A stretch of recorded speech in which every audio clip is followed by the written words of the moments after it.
మామిడి రేటుపై రాజకీయం చేయాలనుకున్న వైసీపీ వ్యూహానికి కూటమి ప్రభుత్వం బ్రేకులు వేసింది. కిలోకు 4 రూపాయల ప్రోత్సాహకం ప్రకటించి ఫ్యాన్ పార్టీ నేతల కాళ్లకు బంధాలు వేసింది.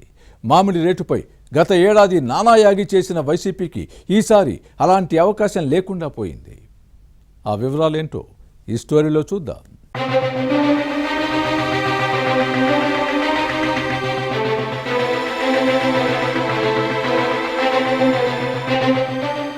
మంచైనా చెడైనా ప్రతిదీ రాజకీయం చేయడం వైసీపీకి అలవాటు. ఏదైనా అంశంపై రాజకీయంగా లబ్ధి చేకూరుతుందని ఎవరైనా చెబితే వెనక ముందు ఆలోచించకుండా గుడ్డిగా నమ్మి ఆందోళన చేయడం ఫ్యాన్ పార్టీకి రివాజ్గా మారింది.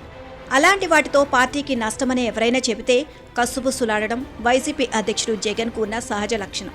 చిత్తూరు జిల్లా తోతాపూరి మామిడి రైతులు రేటు విషయంలో గత ఏడాది ఇదే జరిగింది. కూటమి ప్రభుత్వ మామిడి సేకరణ ధరను పెంచినా అప్పట్లో రచ్చరచ్చ చేసి అపాసుపాలైన వైసీపీ ఈ సీజన్లోనూ అలానే చేయాలనుకుంది. కానీ కూటమి ప్రభుత్వం ఆ అవకాశం ఇవ్వకపోవడంతో ఫ్యాన్ పార్టీ వ్యూహం బెడ్స్ కొట్టింది. గత ఏడాది తరహాలోనే ఈ సీజన్లోనూ తోతాపూరి మామిడి సేకరణకు కిలోకు 4 రూపాయల ప్రోత్సాహకాన్ని కూటమి ప్రభుత్వం ప్రకటించింది. దీంతో తమ పాచికలు పనిచేయలేదని వైసీపీ కుళ్ళుకుంటోంది.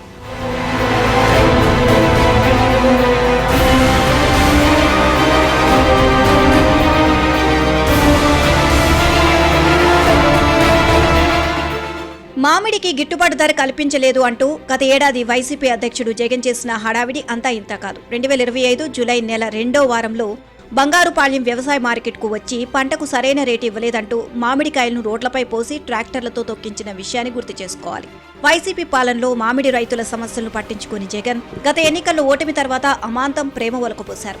జగన్ జమానాలో ₹1 ప్రోత్సాహకం ఇవ్వలేదు. మాజీ మంత్రి పెద్దిరెడ్డి రామచంద్రారెడ్డి కుటుంబంతో సహా కొందరు వైసీపీ నాయకులకు మామిడి గుజ్జు పరిశ్రమలు ఉన్నాయి. దీంతో వారు లాబింగ్ చేసి ధరలు పెరగకుండా చేశారు. ఉద్దర అయితే ఊళ్లు కొంటారు, నగదైతే నస్యం కొనరు అన్న విధంగా వ్యవహరించారు. తమ హయాంలో రేటు పెంచకుండా పంట కొనుగోలు చేసిన లబ్ధి పొందని వైసీపీ నేతలు కూటమి ప్రభుత్వం రేటు పెంచడం కొనకుండా సహాయ నిరాకరణ పాటించారు. కానీ అధికారం పోయిన తర్వాత మాత్రం తోతాపూరి మామిడికి ధర లేదంటూ రోడ్డెక్కి రాజకీయం చేశారు.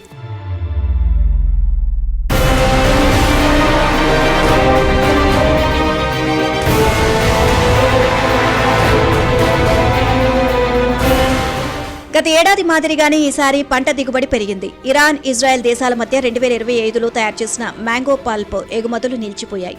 దీంతో ఈ సీజన్లో తోతాపూరి మామిడికి ఆశించిన ధర లభించలేదు. దీనిపై రైతులను రెచ్చగొట్టాలనుకుంది. కానీ ప్రభుత్వం ఈ విషయాన్ని తెలుసుకుని ప్రోత్సాహకం ప్రకటించడంతో వైసీపీ వ్యూహం తలకిరిందులైంది. గత సీజన్లో మామిడి రైతులకు ₹200 కోట్ల ప్రోత్సాహకాన్ని ప్రభుత్వం అందించింది. ఈసారి ₹180 కోట్ల వరకు సహాయం అందించే అవకాశం ఉంది. టన్నుకు ₹4,000 ప్రోత్సాహకం ప్రకటించడం వైసీపీ నేతలకు మింగుడు పడని పరిణామంగా మారింది. ఆందోళన ప్లాన్ పనిచేయకపోవడంతో మిన్నకుండిపోయారు.